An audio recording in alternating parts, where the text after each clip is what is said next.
Ladies and gentlemen, there comes a moment in every man's life when he looks back, not with pride, but with regret, not because he didn't try, but because he didn't know. He didn't know what really mattered, until it was too late to fix the relationship he destroyed, too late to speak the truth he swallowed, too late to be the man he was always meant to be. In this speech, I'm not here to sugarcoat anything. I'm here to tell you the real lessons, the ones no one told you, the ones life forces down your throat when you least expect it.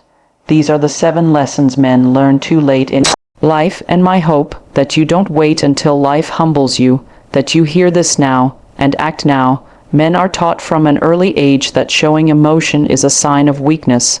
They are conditioned to believe that tears are shameful, that vulnerability is dangerous, and that silence is strength. So what do? They suppress. They hold it all in the anger, the sadness, the fear, the confusion, and they pretend everything is fine. But the truth is, emotions denied don't disappear. They just change form. What you don't deal with internally will find a way to express itself externally, often in the most destructive ways. A man who buries his pain becomes emotionally unavailable. He may be physically present but mentally distant. He struggles to connect deeply in relationships, not because he doesn't care, but because he never learned how. He avoids difficult conversations, fearing the discomfort of opening up. He becomes defensive, reactive, withdrawn. He chooses silence over honesty, withdrawal over vulnerability. He may appear calm on the outside, but inside he's battling storms that no one sees. Unprocessed emotions can turn into anger, bitterness, resentment. They show up in arguments with partners, outbursts at work, or cold detachment from loved ones. Many men don't even recognize that these behaviors are rooted in pain they never addressed. They think they're just stressed or irritable, unaware that they're carrying decades of emotional baggage. This inner weight impacts everything: their ability to love, to lead, to make sound decisions, to experience peace. And the longer it's ignored, the heavier it becomes. Some men turn to distractions: alcohol, drugs, workaholism, or casual sex, to escape what they feel. These coping mechanisms offer temporary relief, but they never heal. They only mask the issue, and over time, the cost of avoidance adds up. Failed relationships, trust issues, anxiety, depression. When a man doesn't learn to sit with his emotions, understand them, and release them in healthy ways, those emotions end up sitting in him, poisoning his sense of self and stealing his joy. This doesn't mean men need to become overly emotional or constantly vulnerable. It means they need to stop running from themselves. Strength isn't the absence of emotion. It's the courage to face it. It's being able to say, "I'm not okay," and taking steps to understand why. It's choosing to break the cycle of silence passed down from generations. It's refusing to let pride or fear stand in the way of inner healing. The world tells men to be tough, but real toughness is in the willingness to feel and still keep going, to admit pain but not be defined by it, to process sadness, disappointment, betrayal, and grow from it. Emotions are not enemies, they're signals, messages from your soul that something needs attention.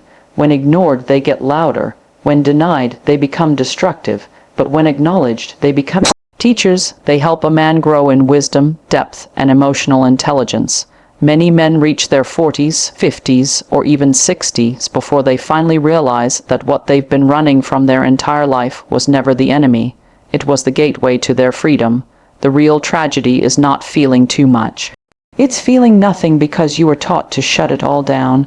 Men deserve more than that. They deserve peace. They deserve depth. They deserve to be whole.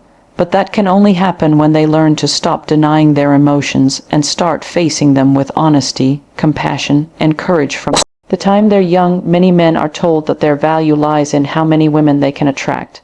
The media, peer pressure, and even cultural expectations often glorify the idea of the ladies' man, the alpha who always gets the girl.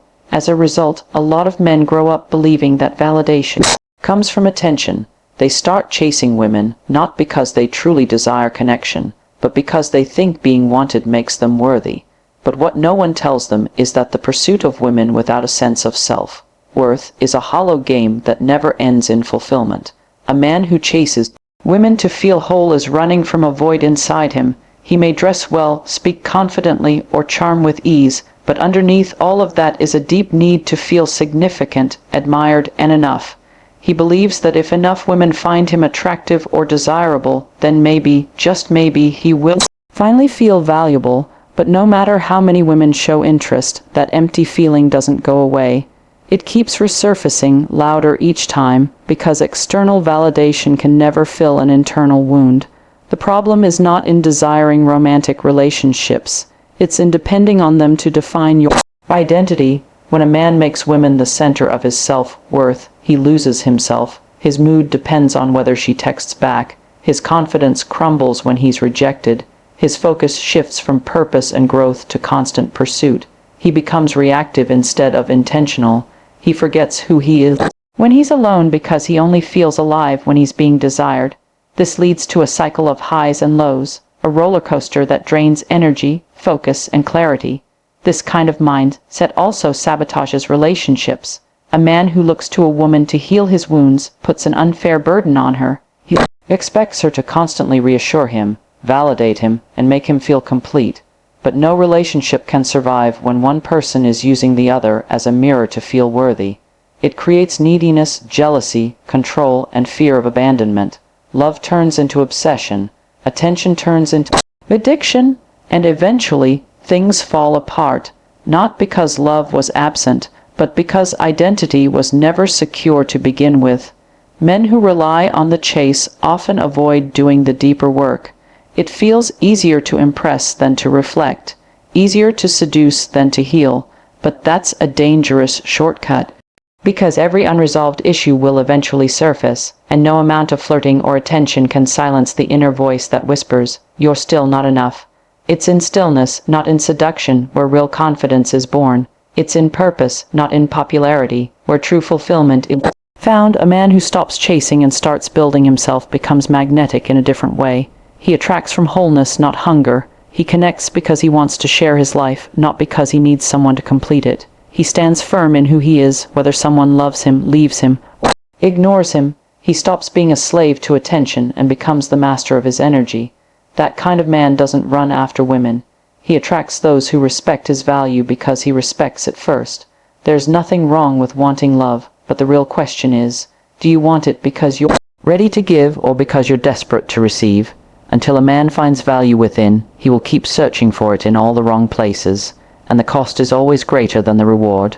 You don't need more women, you need more of yourself, more clarity, more healing, more purpose, because when you finally find peace with who you are, the chase ends and life begins. Time is the one resource every man is given in equal measure, yet it's the one most often wasted. In youth, it feels endless. There's always tomorrow, always another chance, always more time to do what matters later.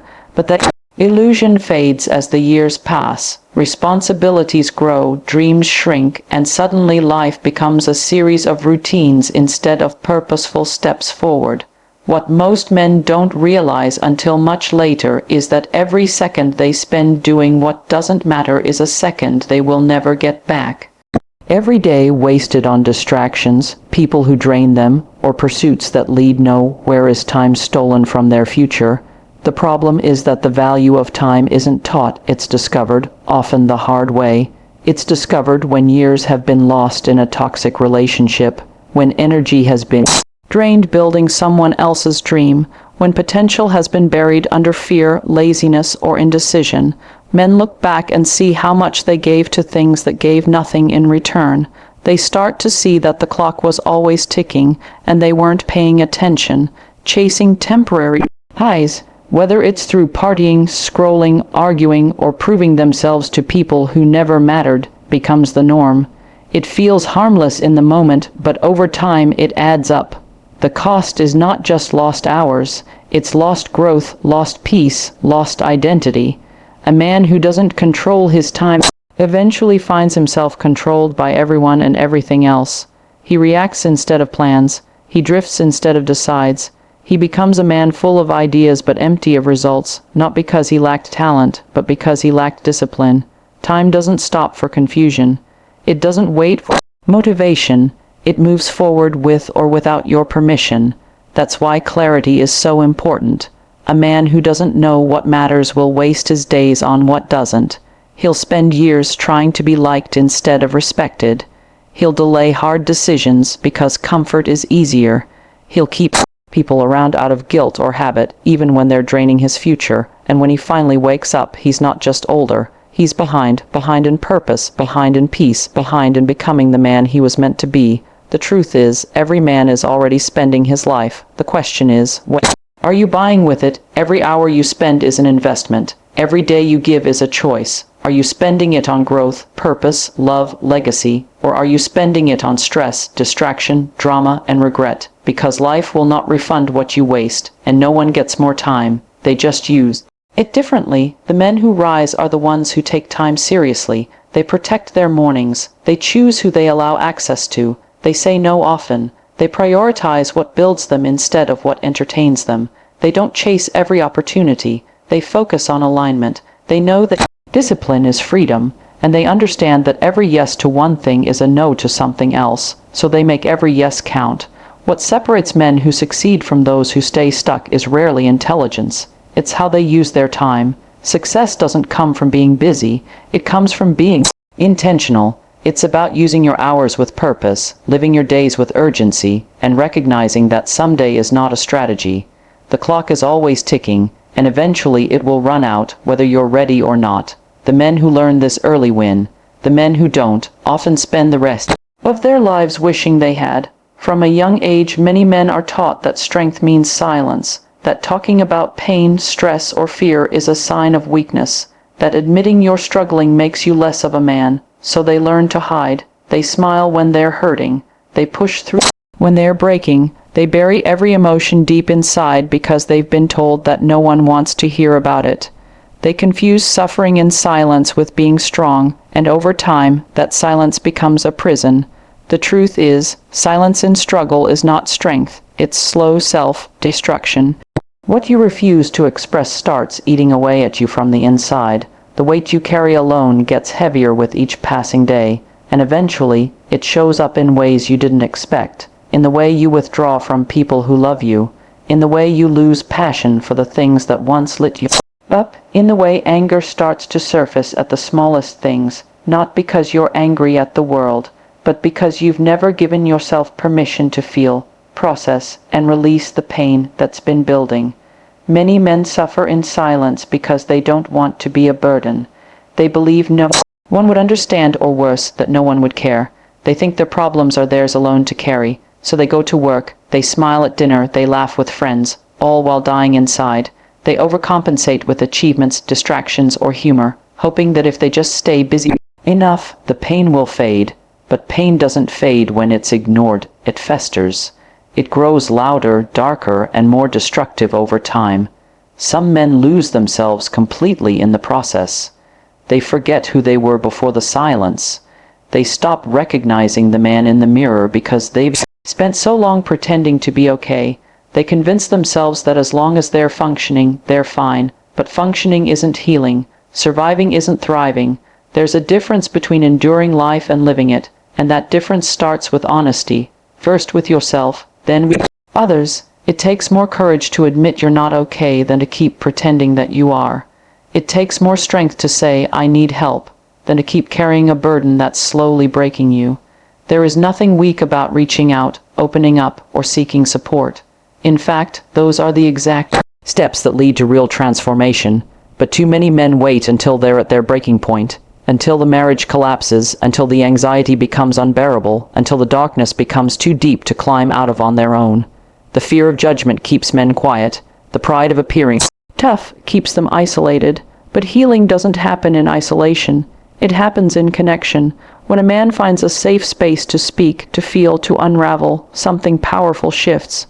He begins to see that vulnerability is not the opposite of strength. It's a deeper form of it. It's not about being emotional all the time. It's about being emotionally honest, about facing your reality instead of running from it.